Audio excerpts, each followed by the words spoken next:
Hey, what's up, guys? Welcome to the video. Merry Christmas, Happy Holidays, Happy New Year. I want to thank everybody before I get into claims and kind of the update for submitting a claim for fraud and misrepresentation is really just to thank you guys for all the support that you've given me over these last couple months and years, depending on how long you've been with me. 2022 has been a crazy year for everybody listening to this video, including myself. I moved into a small van that I am primarily living out of, and that alone has been a massive change. So I just wanted to start out with that, just to share my appreciation for you guys who've been following me on this journey, financially helping me out, supporting me by watching the stupid advertisements that YouTube puts up. And yeah, so just wanted to start with that. So this video, I'm going to show you a couple documents that have been floating around. You may have already seen them, and this is regarding submitting a claim for things other than your crypto. So I want to start out by saying that you do not need to do this, meaning if your crypto matches what they say that you have, you submit your email, they send you an email with how much crypto you have. If that matches, you do not need to file a claim in order to get your crypto back when that time arises and when we know how that's going to work. You do not need to do anything that I'm sharing in this video. This is just for a possibility of what is called a D&O claim.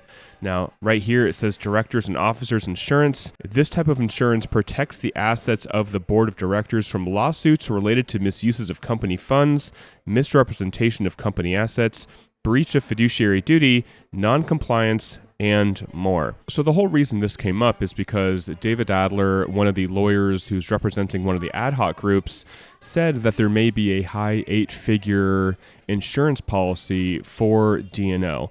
And that got people thinking about, well, how can we take part of this if it happens?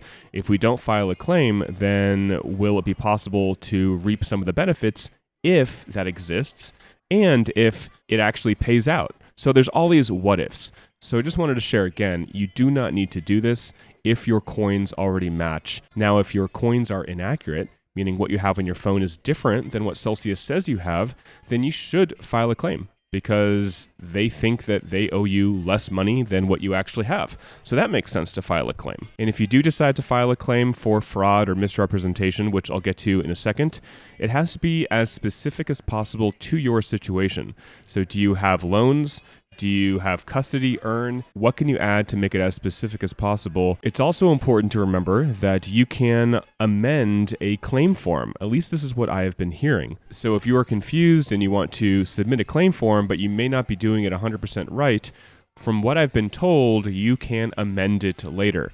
Now, if you do not submit a claim form, I believe you cannot amend anything because you didn't submit something. So in that regard, it makes sense to file a claim even if you possibly do it incorrectly or maybe you want to change it later. Now, I will remind you guys that I am not a freaking lawyer. I don't play one on the internet, and this is way above my pay grade. This is me just sharing and compiling information for you so you can do your own research and you can make the decision that makes sense for you. I've also been hearing why maybe somebody would not want to file a claim like I'm going to share. Well, for one, if you are international and you are subject to clawbacks, meaning you took out money 3 months before bankruptcy, right now, supposedly, it's kind of hard for a U.S. court to impose clawbacks on international people.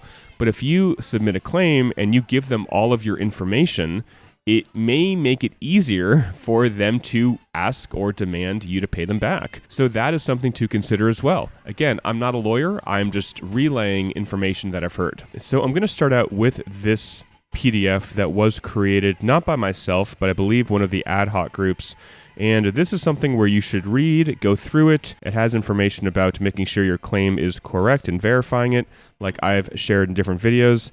It goes over some information that David Adler said about filing a claim, and also this file as well. This is a Google Doc. This first one is on Drive, but I can try to make both public. Now, this is from the Defrauded Celsius Telegram group, and I think this one did a very, very good job. It is a little bit long, but it goes over some claims that you can make, fraud, fraudulent inducement, and again, if you can make it as specific to your own situation as possible, I've heard that is what you need to do. And I believe you would file a claim against things like fraud and whatnot the same way that if your coins were inaccurate. So you would go to this website, which is inside of this PDF right here. I believe it's right here where it says instructions on Strata website. And you will go ahead and enter your Celsius email address, click submit. They'll send you a code, and then you can go through the claims process there. Here it says non-customer claim filing process. I believe this is another way for you to do it as well. Now, to be honest, I have not heard anybody specify which one would be ideal. The first one has information where you can enter your coin balance, but if your coin balance is correct, like a lot of people who may want to file a claim against fraud, then you wouldn't really need to do all this stuff. The other one that they have linked right here, for non-customer, it does not have the part for the cryptocurrency, but whichever document you use, you do want to add an attachment. So again, just to summarize, I will include these links for you guys. There's this one. I suggest reading it thoroughly and figuring out which things apply to you. And again, none of this is required to get your money back, guys. This is just something extra. Just wanted to make that very, very clear. You do not need to do this if your claim is accurate. Super, super important to remember that. They share it everywhere, including on this page.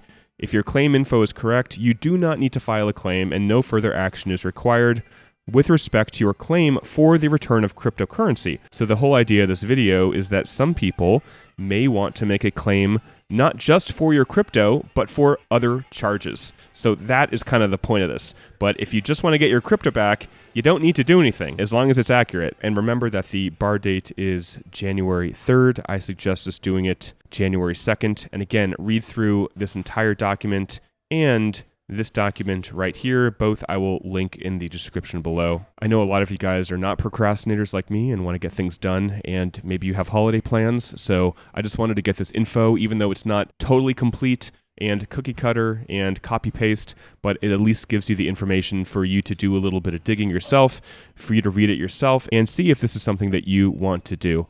All right, guys, thanks for watching. Merry Christmas, happy holidays. And if I don't talk to you before the new year, Happy New Year. And that's it. Thanks for watching. Till next time, talk with you soon, and bye for now.